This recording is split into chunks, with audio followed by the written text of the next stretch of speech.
నేను 'శైవం' అనే సినిమా కథ విన్నాను. ఏఎల్ విజయ్ 3 సంవత్సరాల క్రితం నాకు కథ చెప్పాడు. Very exciting story. చాలా బాగుంది. కానీ ఇది సాధ్యమా? అసలు సినిమా తీస్తాడా? తీయడా? తీస్తే రిలీజ్ అయిద్దా? అనే చాలా డౌట్స్ తోటి నేను అతను చిన్న నిరుత్సాహపరిచాను కూడా. తర్వాత 'శైవం' అనే సినిమా చూసిన తర్వాత సినిమా రిలీజ్కి ముందు అతను ఒక DVD పంపించాడు. సినిమా చూశాను. రియల్లీ ఒక అద్భుతమైన ఆనందానికి లోనయ్యాను. నేను ఇమీడియట్లీ మా నాన్నగారికి, రాజీవ్కి, నా స్నేహితుడు రాజీవ్ రెడ్డికి మేము డబ్బులు పెట్టేవాళ్ళు కాబట్టి వాళ్ళకి చూపించానన్నమాట. So they really love the film. ఎమ్మటే దాన్ని తీసుకెళ్ళి బాపినీడి గారి దగ్గర తీసుకెళ్ళడం జరిగింది.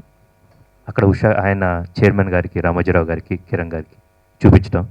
తర్వాత శుభ్రో గారు వాళ్ళు కలిసి ఒక డెసిషన్ తీసుకొని ఈ సినిమాని తెలుగులో ఒక మంచి సినిమాని ఆ రోజు నేను ఎంత ఆనందం పొందానో అది అందరూ అంతే ఆనందాన్ని పొంది తెలుగులో తీద్దామని రాజేంద్ర ప్రసాద్ గారిని, తమిళ్లో యాక్ట్ చేసిన సారా అర్జున్ తీసుకొని ఈ సినిమాని ప్రారంభించాం. ప్రతి ఒక్కరు చెప్తారు ఒక పిక్నిక్ లాగా ఉంటుందని. బట్ ఈ సినిమా చేసినంతసేపు ఒక గొప్ప we know that we are doing a great film are very good film I can say. సినిమా తీసాము, చూసాము, అందరికీ నచ్చింది. దెన్ నేను దిల్ రాజు గారికి ఫోన్ చేసి, సార్ ఒకసారి మిమ్మల్ని కలవాలండి అని.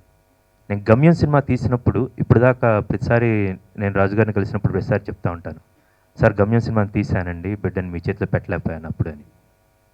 సో ఈసారి ఆ తప్పు చేయకూడదు అనిపించింది. బాపినీడి గారితో, కిరణ్ గారితో, శుభ్ర గారితో మాట్లాడిన తర్వాత దిల్ రాజు గారి దగ్గరికి వెళ్ళటం జరిగింది. సార్ ఒకసారి మీరు సినిమా చూడండి, మీరు తీసుకున్నా తీసుకోకపోయినా పర్లేదు. ఆయన వేదం సినిమా ఆయన చూసిన తర్వాత ఆయన చెప్పిన చేంజెస్ నేను చేశాను. అండ్ ఆయన ఒక క్రిటిక్, ఒక మంచి ఆడియన్, మేకర్, డిస్ట్రిబ్యూటర్, వాటిని ఎగ్జిబిటర్ కన్నా ఆయన ముందు ఈ రెండు. సో ఈ సినిమాని నేను రాజీ వెళ్ళి దిల్ రాజు గారిని ఒకసారి చూడండి అని. సో ఆయన సినిమా చూశారు. నేను అడుగుదాం అనుకున్నాను, సార్ నైజాం ఏమన్నా తీసుకుంటారా, మీరు తీసుకుంటాను. దెన్ ఆయన సినిమా చూసిన తర్వాత క్రిష్, నేను బాంబేలో ఉన్నాను, రాజీవ్ అని ఆయన చూశారు. దెన్ ఫోన్ చేశాను, నేను ఒక గంటలో మాట్లాడతాను, ఫోన్ చేయను. ఆయన తర్వాత మాట్లాడినప్పుడు ఈ సినిమా నేను మొత్తం ప్రపంచవ్యాప్తంగా నేను డిస్ట్రిబ్యూట్ చేస్తున్నాను. ఈ సినిమా నా cinema now from a legendary person like Ramoji Rao, ఒక చిన్న క్రియేటర్ లైక్ నువ్వు, like a maker Dil Raju గారు కలిస్తే ఒక సినిమాని, మంచి సినిమాని ఆయన ఏ ఆనందంగా పొందారో దాన్ని అందరూ పంచుకోవాలని ఆయన ఇప్పుడు ఈ సినిమా మా దగ్గర నుంచి రామోజీ గారి చేతుల నుంచి దిల్ రాజు గారి చేతుల్లోకి వెళ్ళింది. వేదం దగ్గర నుంచి కృష్ణ నేను ఒక ఫ్రెండ్ లాగా చూస్తున్నాను. అంటే సాధారణంగా ఇండస్ట్రీలో చాలామంది డైరెక్టర్ని, చాలామంది ప్రొడ్యూసర్స్ని, టెక్నీషియన్స్ని అందరినీ క్లోజ్గానే మూవ్ అవుతాం. బట్ కొందరు రైట్ ఒపీనియన్స్ తీసుకుంటారు, కొందరు మనం చెప్పినా వినరు. అంటే వాళ్ళు రైట్ అనుకుంటారు, ఎవరిది తప్పు కాదు. అంటే ఆడిటోరియానికి సినిమా వెళ్ళే వరకు ఇప్పుడు కొన్నిసార్లు నాకెవరన్నా సలహాలు ఇచ్చినప్పుడు నేను ఇలా లుక్ ఇస్తానేమో నాకు తెలియదు. బట్ అది ఆడిటోరియానికి వెళ్ళినప్పుడు కానీ మనం రైట్ ఏంటి, మనం రాంగ్ ఏంటి అనేది ప్రేక్షకుడు చెప్పే వరకు తెలియదు. బట్ వేదం సినిమా నాకు క్రిష్ వచ్చి డబుల్ పాజిటివ్ చూపించినప్పుడు నాకు అనిపించినవి కొన్ని చెప్తే తను చాలా పాజిటివ్గా తీసుకున్నాడు. అసలు అప్పటికి ఆ క్రిష్కి నాకు బయట పరిచయాలు తప్పితే పెద్దలేదు. ఎందుకంటే గమ్యం తను నాకు సినిమా చూపించాలని చాలా ట్రై చేస్తే నేనే కేర్లెస్గా ఆ సినిమా చూడలేదు. ఏదో గమ్యము ఏం సినిమా ఏంటి అని, అంటే అప్పుడు ఉండే బిజీలో కావచ్చు, ఒక చిన్న సినిమా అనే దృష్టి కావచ్చు, అప్పటికి క్రిష్ అంటే ఏంటో తెలియక ఉండకపోవచ్చు. కానీ గమ్యం రిలీజ్ అయిన తర్వాత నేను కలిసినప్పుడు వాళ్ళు చెప్తుండే ఐ మిస్ ఇట్ అని, ఒక మంచి సినిమాని మిస్ చేశాను అని. క్రిష్ అలాగే ఫీల్ అయ్యేవాడు, అయ్యో మీరు చూసి చేసి ఉంటే బాగుండేదని. అలా ట్రావెల్ అవుతున్న మాకు ఈ మధ్య క్రిష్ ఫోన్ చేసి ముందు వాట్సాప్లో ఒక ట్రైలర్ పంపించాడు. అరే భలే ఇంట్రెస్ట్గా ఉంది క్రిష్, ఏంటి ఇదంటే, ఒక సినిమా చేసాం సార్ ఇట్లా రామోజీరావు గారు మేము కలిపి, ఒకసారి మీకు కాపీ రెడీగా అని చూడాలి అని. సరే గమ్యం మిస్ అయ్యాను కాబట్టి చిన్న సినిమా అయినా సరే మిస్ కాకూడదు అని చాలా టైం తీసుకొని క్రిష్ షో అరేంజ్ చేయగానే చూసా. ఒక తెలుగు సినిమా అండి ఇది, దాగుడు మూతల దండాకూర అనేది. ఇట్స్ పక్కా ఒక తెలుగు సినిమా చూశాక క్రిష్ ఇక్కడ లేడు, రాజీవ్ ఉన్నాడు అనిపించినాయి. న్యాచురల్గా ఒక ఆడియన్గా చూశాను కాబట్టి చిన్న చిన్న ల్యాక్స్ ఉన్నాయి రాజీవ్, ఇది ఒకసారి నేను క్రిష్తో మాట్లాడి డెఫినెట్గా అవి తగ్గించుకోవాలి. ఒక మంచి సినిమా ఇది అని చెప్పి, ఈ సినిమా ఆల్ రైట్స్ నాకు కావాలి, మీరు రామోజీరావు గారితో కూడా ఒకసారి మాట్లాడి చెప్పండి, టోటల్ నేను తెలుగు వరల్డ్ వైడ్గా నేను రిలీజ్ చేస్తాను. ఆ నిమిషమే నేను నిర్ణయం తీసుకొని ఆఫీస్కి వెళ్ళి క్రిష్తో మాట్లాడి ఇమీడియట్లీ వాళ్ళు కూడా వెరీ నెక్స్ట్ డే రామోజీరావు గారితో కూడా మాట్లాడి ఇవి టోటల్ రైట్స్ మాకు ఇచ్చారు. వాళ్ళు రామోజీరావు గారు లాంటి పెద్ద సంస్థ, ఉషా కిరణ్ మూవీస్, క్రిష్ లాంటి ఒక క్రియేటర్, ఒక డైరెక్టర్ని ఎన్నుకొని ఒక తమిళ్ నుంచి వచ్చిన రీమేక్ సినిమాని చేసి ఇప్పుడు రిలీజ్ అనేది ఇస్ వెరీ ఇంపార్టెంట్. తెలుగు ప్రేక్షకుల దగ్గరికి ఒక తెలుగు సినిమాని ఎలా తీసుకెళ్ళాలి అని లాస్ట్ 2 months నుంచి ఈగర్లీ మేము రిలీజ్ డేట్ గురించి వెయిటింగ్లో ఉన్నాం. అంటే ఈ సినిమాని ఏదో చేసామా వచ్చిందా పోయిందా అన్నట్టు కాకుండా రైట్ రిలీజ్ కావాలని వెయిట్ చేస్తూ ఉన్నాం. సో ఇంకా సమ్మర్ హాలిడేస్ కాబట్టి ఈ సమ్మర్లో రిలీజ్ చేయడానికి ఫిక్స్ అయ్యాం.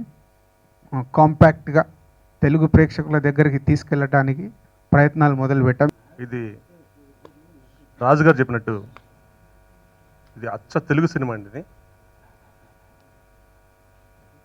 నేను డైరెక్టర్ గారికి ఒక కథ చెప్పాను సినిమా చేయడం కోసం. ఆ కథ చర్చ నడుస్తున్న టైంలో డైరెక్టర్ గారు ఈ శైవం సినిమా చేద్దాం, ఎప్పుడు ఒక మాట అనేవాళ్ళు, మన సినిమా కొత్తగా ఏదైనా చేద్దాం సార్, కొత్తగా ఏదైనా ట్రై చేద్దాము అంటూ ఉండేవాళ్ళు. అంటే కొత్త అంటే రెగ్యులర్గా ఫైట్స్ ఉండకూడదు, ఒక ఈ సాంగ్స్ కమర్షియల్గా ఉండకూడదు, ఏదో ఆయన ఎప్పుడు ఒక సినిమా ఫ్రెష్గా ఉండాలి అనేది చెప్తూ ఉండేవాళ్ళు. అట్లనే ఈ సినిమా ఒకసారి శైవం సినిమాని నాకు చూపించారు, ఇది చేద్దామన్నారు.